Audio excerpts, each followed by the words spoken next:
Hey, yo, what's up, YouTube, man? It's your boy, Ashton Jackson. And in today's video, I'm going to be talking about how the Dallas Cowboys can get their first playoff win at home in almost 5 years. So before we hop into the video, I'd appreciate if you guys like the video, subscribe if you're new, comment, and share my video with anyone who you think will enjoy my content, man. And where I was saying how the Dallas Cowboys haven't almost won a playoff game in 5 years at AT&T Stadium. The last time the Dallas Cowboys won a home playoff game, it was against the Seattle Seahawks in January of 2019. So it has been a little while since then, and looking for the Dallas Cowboys to rebound and go get their first win versus the Green Bay Packers, which will be like a bittersweet way to get your first wild card win. Get your first win at home versus a team that has been haunting you uh, ever since the Romo era, really, and they bled into the Dak era. But like I said, that era of those Green Bay Packers teams they're no longer there. You know, most of the guys that kicked your behind in that game aren't there anymore. And the only reason why you was ever scared to ever play the Green Bay Packers ever in your life, it was because of 12. And 12, he's out there having controversial statements about all sorts of things, which I'm not going to get into. But he's up there playing in Jersey right now, so he isn't there anymore. Jordan Love is a really great quarterback. They said this is the first time statistically that you have the number one touchdown passer and the number two touchdown passer playing in the same game and in the playoffs against each other. So seeing that is really kind of cool for the league. But really, like I said, there's no reason to be nervous in this game. You're clearly the better team from all different aspects: quarterback, running back as a whole, wide receiver, tight end, offensive line, D line, corner, coaches, special teams unit, everything. We have everything from on paper. We are a better team than the Green Bay Packers. The only thing that Dallas Cowboys need to do is just execute. You execute and start fast. We're going to be fine. I'm not too worried about this game. Still, you need to take this game seriously for the Dallas Cowboys. And also, this Green Bay Packers team is one of the least experienced football teams that are heading into the playoffs. And that also gives us the great competitive advantage because if you watched my video yesterday, I already talked about why the Dallas Cowboys are going to do really great in the playoffs.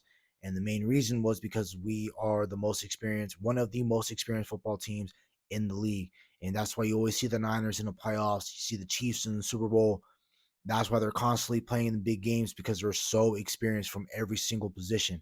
So we have that over the Green Bay Packers. So now, my ways in which we do beat the Green Bay Packers: number one, we have to start fast. We are a completely different team when we're playing at home, which we are playing at home on Sunday, versus on the road, right? And you take care of business these next 2 weeks. You won't have to worry about that until the championship game. And at that point, you would have already had played two playoff games, two great playoff games, and then you would have been playing in the championship game. So starts here for your mark on the way to the championship game. It starts versus Green Bay on Sunday. You have to start fast. You're at home. Play like it. There isn't much really to go into it. We already know the stats of when we are playing at home and when we're playing away. We're blowing teams out at home. It's not really a close game we're playing at home. I think the closest game we played at home was twice, and they were both playoff-like games. I was against Seattle Seahawks, and I was against the Detroit Lions. And that Detroit Lions game could have been a blowout had we not fumbled at the goal line with CeeDee Lamb, and had we not dropped the Angle, Texas route with Tony Pollard. So if we just affix a couple of things, that game would have been a blowout. But do what you're supposed to do. Number two, feed your playmakers. Again, stick with what got you here. Don't try to switch up now. Don't try to be this team that has run the ball 25, 30 times. Don't shy away from not giving CeeDee Lamb the ball. Do all those things that got you here. Feed your playmakers. The Green Bay Packers are weak defensively. They can't really stop the pass. They're out there giving up 100% or 100 or basically perfect passer ratings when attacking their cornerbacks in the secondary. They play really off ball like how we do in a way.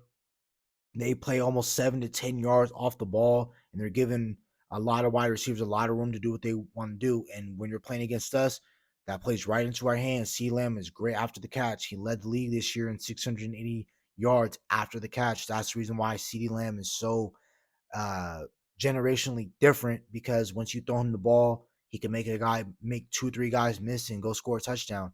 We haven't had that guy in a very long time. So again, future playmakers, stick with what got you here. Number three, protect up front for your quarterback when your quarterback is kept clean. Any single quarterback, but mainly your quarterback who's playing like an MVP like quarterback, keep him clean. He's going to easily dissect this defense. Again, this was the same defense that got blown out against the Tampa Bay Buccaneers with Baker Mayfield. They lost to Danny DeVito. My bad, Tommy DeVito. My bad, Tommy DeVito on Monday night. Um, Bryce Young had a coming out party against them. He looked the best he looked all year versus the Packers. So, and that was with limited weapons. That's nowhere near the type of weapons we have here. So, again, attack this defense and do things like that. Protect your quarterback. And another thing, attack their linebackers. That's another thing they can't do. They cannot cover tight ends. Tommy Tremble had a great game versus them. Cade Otton had another good game versus them.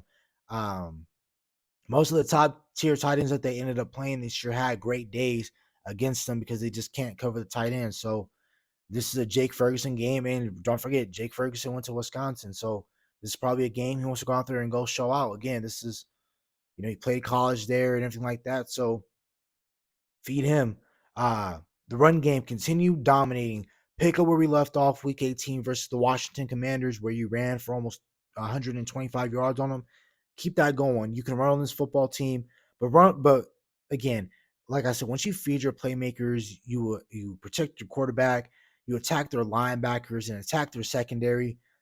Their run game is going to open up, and that's where we soften. We start throwing them body blows, right? Back through the air, giving the ball to CeeDee Lamb, Brandon Cooks on tunnel screens, tight end screens, running back screens. Once we're doing all that, and we're attacking you in the air, where you got to dedicate people out to cover, 7, 8 people in the coverage, we can run the ball, and we have the offensive line to do it. Limit the penalties. The things that you can control for the penalties are your pre-snap and your roughing the passer calls. Get the ball out on time, hurry up and get the play in, get out the huddle. Don't false step, don't false start, none of that. No illegal formations, no illegal shifts, any of that type of stuff. Don't do that. And this is a quarterback dominated, driven league. Do not touch the quarterback after he released the ball. I know sometimes it's hard, it's bang bang plays where he releases the ball, he gets hit. There's not much you can do with that. But after Jordan Love has already gotten rid of the ball, don't smack him upside his head. There's really no point into doing it. You don't really need to send a message. Once you go out there and you start fast, you're already there sending a message, right? Defensively, earn the right to pass rush. I said that a billion times. The coaches have said that a billion times, especially Dan Quinn. Don't be such in a hurry to go sack the quarterback and trying to make all these Madden like highlight reel plays. Go out there, read your keys, play your run game, and prepare in the run game. Stick to your gaps, everything like that. Eventually, once this offense gets going and we're up 2 to 3 possessions, Micah, Dante, Dorrance, D-Law, Sam, all them, Osa, Mozzie, Hankins are all going to end up getting a sack each, basically. Like, it's going to be crazy once we get up on this team and we finally earn the right to pass rush. Move Jordan Love off of his spot. He's one of those. He can move when he wants to, but he's not one of those dynamic quarterbacks where like Lamar Jackson, Justin Fields, um, Patrick Mahomes, like those guys that can hurt you with their legs.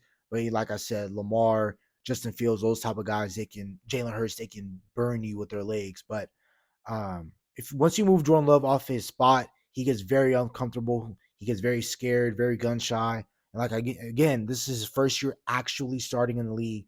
So again, going into this playoff like game, he's gonna be kind of nervous. Get after him, move him off his spot, try to make him throw on the run. He's not that great when he has to move outside the pocket. So make sure we're moving the pocket and we're not keeping him. Um, don't make him feel safe back there, basically. And then also defensively, don't play so far off. They have a lot of guys that have solid speed like Jaden Reed, uh, Wicks, Romeo Dubes, Christian Watson. Those guys, they're going to be playing. And, you know, don't be playing so far off because that's going to give Jordan Love confidence and get him in rhythm because all they have to do is throw a screen, throw a smoke screen, throw a slant, do all those many different things, and that's going to give Jordan Love in that rhythm. So that's why he isn't too gun shy, too scared, anything like that. And once you give these great quarterbacks who've been playing quarterback ever since they were 5, in an easy rhythm, and they feel comfortable, it's gonna be a wrap, right? And last but not least, stay healthy because again, we need every single body we can keep on this team to go on this deep playoff run that we're destined to go on. Again, the ways in which we beat the Green Bay Packers on Sunday is one, to start faster at home, play like it. Two, feed your playmakers, stick with what got you here. Three, protect your quarterback. Four, attack their linebackers. They can't cover tight ends. Kate Otten, Tommy Trimble, Darren Waller. Those guys had really great days against them. They cannot cover tight ends at all. Their secondary is weak as well. Run game, continue your dominance.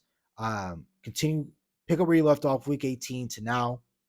Earn the right to pass rush, stop the run, then go after the quarterback. In this, and the also, it's a team game. That's why earning the right to pass rush is a team thing.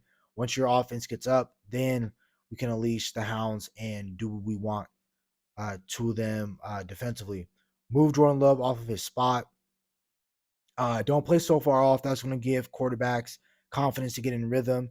And like I said, quarterbacks that have been playing the quarterback position for almost 5 years, but especially they've been playing 5 to 10 years at an elite level, at a collegiate level, NFL level.